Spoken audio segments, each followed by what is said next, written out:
अस्सलाम वालेकुम dear students, मैं हूं गुलाम रसूल। हम आज की वीडियो में फ़र्स्ट ईयर उर्दू का जो पहला लेसन है उसवा हसना सल्लल्लाहु अलैहि वसल्लम उसकी रीडिंग करेंगे, उस पर टोटली हम बात करेंगे।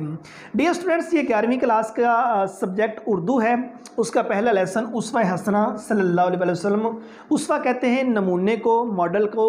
हसना कहते हैं अच्छा, बेहतरीन। मीन्स नबी मुकर्रम सल्लल्लाहु अलैहि वसल्लम की ज़ात एक बेहतरीन रोल मॉडल, एक बेहतरीन नमूना। इसको जो लिखने वाले हैं वो हैं सैयद सुलेमान नदवी रहमतुल्लाह अलैह। और अगर इसकी सिनफ देखें, किस्म देखें, वो खुतबा है या सीरत नगारी है। और जिस किताब से ये लेसन लिया गया उस किताब का नाम है खुतबाते मद्रास। ये बरसगीर का एक बहुत बड़ा इलाका मद्रास था, उसमें एक यूनिवर्सिटी थी जिसका नाम था मद्रास यूनिवर्सिटी। ठीक है, अब उस यूनिवर्सिटी के अंदर एक नॉन मुस्लिम, एक ईसाई था जो हर साल एक बड़े पादरी को बुलाता जो ईसाइयत पर बहुत बड़ा लेक्चर दिया करता था। ना सिर्फ ईसाइयत पर वो लेक्चर देता बल्कि नबी मोहतरम सल्लल्लाहु अलैहि वसल्लम की जो तालीमात थी उस पर एतराज़ भी करता। अब उसका नतीजा क्या निकला, वहाँ के जो मुसलमान थे उनके दिमाग में कुछ शकूक व शबहत पैदा होना शुरू हो गए। तो वहाँ के लोगों ने, वहाँ के मुसलमानों ने मिल के उस वक्त के जो जय्यद आलिम थे, एक बड़े स्कॉलर थे जो इस्लाम की तालीमात को अच्छी तरह से समझते थे और डिलीवर करना जानते थे, उनको वहाँ बुलाया मद्रास के अंदर। वहाँ उनसे नबी मोहतरम सल्लल्लाहु अलैहि वसल्लम की ज़ात पाक पर कुछ खुतबात लिए, मतलब उनको फिर खुतबाते। और वो जो जय्यद आलम थे वो थे सैयद सुलेमान नदवी रहमतुल्लाह अलैह, जो कि मौलाना शिबली नमानी के शागिर्द हैं। तो उन्होंने वहाँ आके लेक्चर दिए, 8 खुतबे उन्होंने दिए मद्रास के अंदर। उन 8 खुतबात में से ये 5वां खुतबा है। उस 5वें खुतबे में से चंद अहम पैराग्राफ लिए गए हैं जिसको उसवा हसना सल्लल्लाहु अलैहि वसल्लम के नाम से मतलब कि हमारे सिलेबस में शामिल किया गया है। तो मीन्स उस किताब का नाम है खुतबाते मद्रास, जिसमें से ये वाला लेसन लिया गया है। अब ये 4 चीज़ें आपको बताने का मकसद ये है, ये आपके MCQs के अंदर भी आ सकती हैं कि सबक उसवा हसना किस किताब से लिया गया है, या सबक उसवा हसना के मुसन्निफ़ कौन है, या सबक उसवा हसना की सिनफ क्या है। और इसको आप जब इक़्तिबास की तशरीह करने लगें, ये 2 चीज़ें तो लाजमी वहाँ उसके 2 नंबर होते हैं, और ये 2 चीज़ें भी आप लिख सकते हैं। एक अच्छा इम्पैक्ट पड़ता है अगर ये आपको अच्छी तरह याद होती हैं तो। डियर स्टूडेंट्स, पहले लेसन के अंदर 10 पैराग्राफ हैं जिस पे हम बात करेंगे। ठीक है, तो एक एक पैराग्राफ की मैंने एक एक हेडिंग दी है। ये हेडिंग अगर आप याद कर लेते हैं तो पूरा का पूरा लेसन आप अच्छी तरह से याद कर सकते हैं। मीन्स अहम निकात हैं ये पूरे के पूरे लेसन के, लेकिन इनको आपने सबक के खुलासे के अंदर भी नहीं लिखना और इन निकात को आपने इक़्तिबास की तशरीह के अंदर भी नहीं लिखना। ये याद करने से आपको सबक का खुलासा अच्छी तरह याद हो सकता है। आइए डियर स्टूडेंट्स, हम सबक की रीडिंग करते हैं। जो हमारा पहला पैराग्राफ है उसमें हम डिस्कस करेंगे खुदा की मोहब्बत का अहल बनने का तरीका। हमारा पेज नंबर 1 है, आपकी दरसी किताब है। डियर स्टूडेंट्स देखिए, हम बात करते हैं उस पर। खुदा की मोहब्बत का अहल और उसके प्यार का मुस्तहिक बनने के लिए हर मज़हब ने एक ही तदबीर बताई है। वो ये है कि इस मज़हब के शारे कहते हैं शरीयत लाने वाला, और तरीक़े के बानी ने जो उम्दा नसीहतें की हैं इन पर अमल किया जाए। लेकिन इस्लाम ने इससे बेहतर तदबीर इख्तियार की है। तदबीर कहते हैं तरीक़े को। उसने अपने पैगंबर सल्लल्लाहु अलैहि वसल्लम का अमली मुजस्मा मीन्स एक वाज़िह सूरत, एक अमली नमूना सब के सामने रख दिया, और अमली मुजस्मे की पैरवी और इत्तबा पैरवी करना, बात मानना को खुदा की मोहब्बत का अहल और उसके प्यार का मुस्तहिक बनने का ज़रिया बताया है। चनाचे इस्लाम में 2 चीज़ें हैं, किताब और सुन्नत। किताब से मुराद खुदा के अहकाम हैं जो कुरान मजीद के ज़रिए हम सब तक पहुँचे हैं, और सुन्नत जिसके लुग़वी मानी रास्ते के, वो रास्ता जिस पर पैगंबर इस्लाम सल्लल्लाहु अलैहि वसल्लम खुदा के अहकाम पर अमल करते हुए गुज़रे, यानी आप सल्लल्लाहु अलैहि वसल्लम का अमली नमूना, जिसकी तस्वीर अहादीस में बसूरत अल्फाज दर्ज है, बसूरत अल्फाज की सूरत में। गर्ज़ ये कि एक मुसलमान की कामयाबी और तकमील रूहानी में रूह की तकमील, रूह को मुकम्मल करना के लिए जो चीज़ है वो सुन्नत नबवी सल्लल्लाहु अलैहि वसल्लम है। मीन्स पहले पैरे के अंदर जो डियर स्टूडेंट्स हमने डिस्कस किया, खुदा की मोहब्बत का अहल बनने का जो तरीका है उसको डिस्कस किया। पहले जितने मजहबी हैं उन्होंने खुदा की मोहब्बत का अहल बनने का कोई ना कोई तरीका बता दिया है कि मीन्स आप इस तरीके पर अमल करें तो आप खुदा की मोहब्बत के अहल बन सकते हैं। लेकिन जब इस्लाम की बारी आई, इस्लाम ने तरीका नहीं बताया, इस्लाम ने क्या काम किया है, नबी मोहतरम सल्लल्लाहु अलैहि वसल्लम का जो अमली मुजस्समा था वो सामने रख दिया और ये कह दिया कि जिस तरह नबी मोहतरम सल्लल्लाहु अलैहि वसल्लम करें तो आप सेम इनको कॉपी करते जाएं, आप खुदा की मोहब्बत के अहल हो जाएंगे। मतलब जो काम जो अफ़ाल नबी मोहतरम सल्लल्लाहु अलैहि वसल्लम सर अंजाम दें, आप सेम उनको कॉपी करें और आप खुदा की मोहब्बत के अहल हो जाएंगे, आप खुदा की मोहब्बत को हासिल कर लेंगे, आप खुदा की ज़ात तक पहुंच जाएंगे। मैं सिंपल सी एक यहाँ स्टूडेंट को एग्जांपल देता होता हूँ।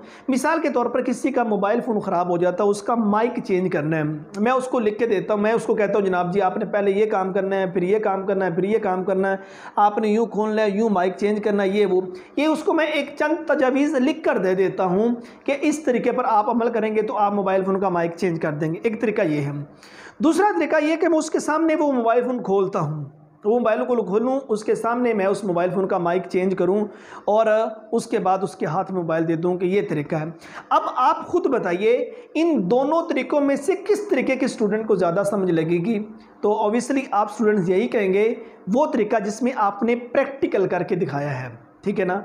तो जब इस्लाम की बारी आई तो इस्लाम में प्रैक्टिकल है, नबी मोहतरम सल्लल्लाहु अलैहि वसल्लम की जो प्रैक्टिकल लाइफ है, अमली ज़िंदगी है, वो सब के सामने मौजूद है। तो उन्होंने कहा कि जिस तरह नबी मोहतरम सल्लल्लाहु अलैहि वसल्लम करें, आप सेम इसी तरह करते जाएं, आप खुदा की मोहब्बत के अहल हो जाएंगे। तो इसमें दो चीज़ें बताई, किताब और सुन्नत। किताब से मुराद कुरान पाक है और सुन्नत से मुराद नबी मोहतरम सल्लल्लाहु अलैहि वसल्लम की ज़िंदगी है। क्या ये दो चीज़ें, अगर इन दोनों चीज़ों पर आप अमल करते जाएंगे, आप कल को खुदा की मोहब्बत के अहल हो जाएंगे।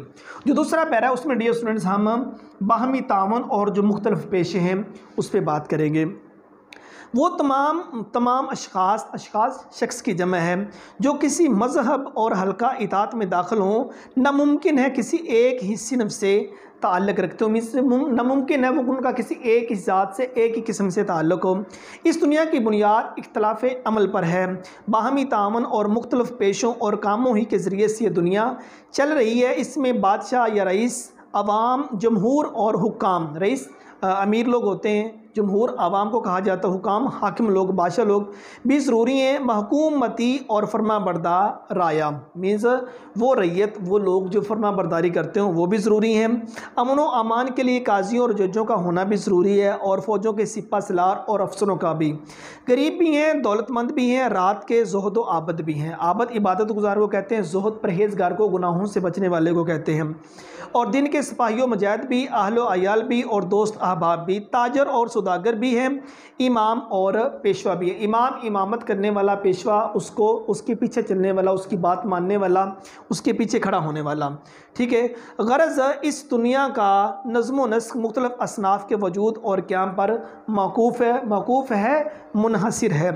और इन तमाम असनाफ को अपनी अपनी ज़िंदगी के अंदर अमली मुजस्समे और नमूने की ज़रूरत है। इस्लाम इन तमाम इंसानों को सुन्नत नबवी सल्लल्लाहु अलैहि वसल्लम की इत्तबा की दावत देता है। बाहमी तावन और मुख्तलिफ पेशे मौजूद हैं। मतलब कि बताया गया इसमें बादशाह भी हैं, इसके अंदर रईस लोग भी हैं, इसके अंदर हुकूमत करने वाले भी हैं, उनकी कस्टडी में रहने वाले भी हैं, सिपाही भी हैं, मुजाहिद भी हैं, इबादत गुजार भी हैं, परहेज़गार भी हैं, अमीर भी हैं, गरीब भी हैं, दौलतमंद भी, तमाम के तमाम लोग मौजूद हैं।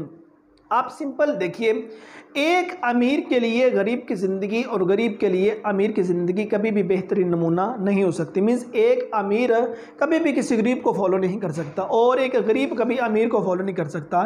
एक इबादत गुजार कभी उस शख्स को फॉलो नहीं कर सकता वो जो इबादत नहीं करता, और एक ना इबादत करने वाला इबादत गुजार को भी जल्दी फॉलो नहीं कर सकता।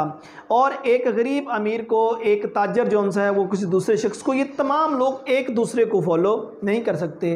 लेकिन ये तमाम के तमाम लोग नबी मोहतरम सल्लल्लाहु अलैहि वसल्लम की ज़ात पाक को फॉलो कर सकते हैं। ये जो दुनिया, ये बाहमी तावन और इसमें मुख्तलिफ पेशे हैं, बाहमी तावन की बुनियाद पर ये दुनिया चल रही है। अगर सारे के सारे यहाँ अमीर हो जाएं, ये दुनिया कभी ना चले। सारे के सारे यहाँ गरीब हो जाएं, ये दुनिया कभी भी ना चले। तो इसलिए एक दूसरे के साथ तावन के साथ ये जो दुनिया है वो चल रही है। और इन तमाम लोगों के लिए जो बेहतरीन ज़ात है जिसकी तालीमात पर अमल करके अपने अपने जो शोबा है उसमें बेहतरीन हुआ जा सकता है, वो है नबी मोहतरम सल्लल्लाहु अलैहि वसल्लम की हयात पाक। तो तीसरा पैरा डियर स्टूडेंट्स, उसमें हम डिस्कस करेंगे मुख्तलिफ असनाफ के लिए सीरत नबवी सल्लल्लाहु अलैहि वसल्लम बतौर नमूना। इंसानों के हर तबके और सिनफ के लिए सीरत पाक सल्लल्लाहु अलैहि वसल्लम में नसीहत पजीरी मीज़ नसीहत हासिल करना और अमल के लिए दर्स और सबक मौजूद है। एक हाकम के लिए महकूम की ज़िंदगी, हाकम हुकूमत करने वाला, महकूम जो उसकी रैयत होता है, जो उसकी कस्टडी में रहने वाला शख्स होता है। एक दौलतमंद के लिए गरीब की ज़िंदगी और एक गरीब के लिए दौलतमंद की ज़िंदगी कामिल मिसाल और नमूना नहीं हो सकती। इसलिए ज़रूरत है कि एक आलमगीर पूरी दुनिया को घेरे हुए और दायमी पैगंबर, हमेशा रहने वाले पैगंबर की ज़िंदगी इन तमाम मुख्तलिफ मनाजर के रंग बरंग फूलों का गुलदस्ता हो। मीन्स इस पहरे के अंदर जो बात एक डिस्कस की गई कि मुख्तलिफ असनाफ के लिए सीरत बतौर नमूना, मतलब एक हाकम के लिए महकूम की ज़िंदगी और एक महकूम के लिए हाकम की ज़िंदगी और एक गरीब के लिए अमीर की ज़िंदगी, अमीर के लिए गरीब की ज़िंदगी कभी भी कामिल नमूना नहीं बन सकती। अब एक एग्जांपल लीजिए, मिसाल के तौर पर आपके पाकिस्तान का प्रेसिडेंट हो, क्या वो किसी गरीब को फॉलो करेगा? मतलब कि वो अपने महकूम जो रैयत है उसको वो फॉलो करेगा। अब उसने रैयत में देखना फटा पुराना लिबास पहना हुआ है, हाथ में दरांती पकड़ी हुई है, कंधे के ऊपर कस्सी रखी हुई और खेतों में काम करने जा रहा है। क्या आपके मुल्क का प्रेसिडेंट ये काम करेगा? उसको चीट कर सकेगा? नहीं कर सकेगा। अब गरीब खाने में उसको जो चीज़ मुयस्सर हो जाती है वो खा लेगा। क्या वो आपका प्रेसिडेंट वो चीज़ खाएगा? नहीं खाएगा। अब इसी तरह वो जो गरीब शख्स खेतों में काम करने वाला, मेहनत मजदूरी करने वाला है, वो आपके प्रेसिडेंट को फॉलो करना चाहेगा तो सही, लेकिन उसके पास इतने सोर्स नहीं होंगे, उसको फॉलो नहीं कर सकेगा।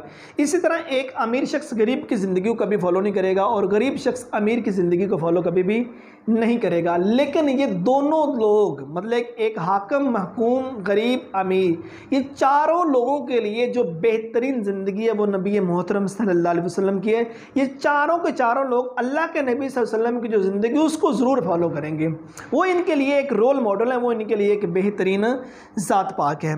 और इसी पैरे में नेक्स्ट देखिए कि हम चलते फिरते भी हैं, उठते बैठते भी हैं, खाते पीते भी हैं, सोते जागते भी हैं, हंसते भी हैं, रोते भी, पहनते भी हैं, उतारते भी, सीखते भी हैं, सिखाते भी, मरते भी हैं, मारते भी, खाते भी हैं, खिलाते भी, एहसान लेते भी हैं और करते भी, अपनी जान देते भी हैं और बचाते भी, इबादतों दुआ भी करते हैं, कारोबार भी, मेहमान भी बनते हैं, मेज़बान भी।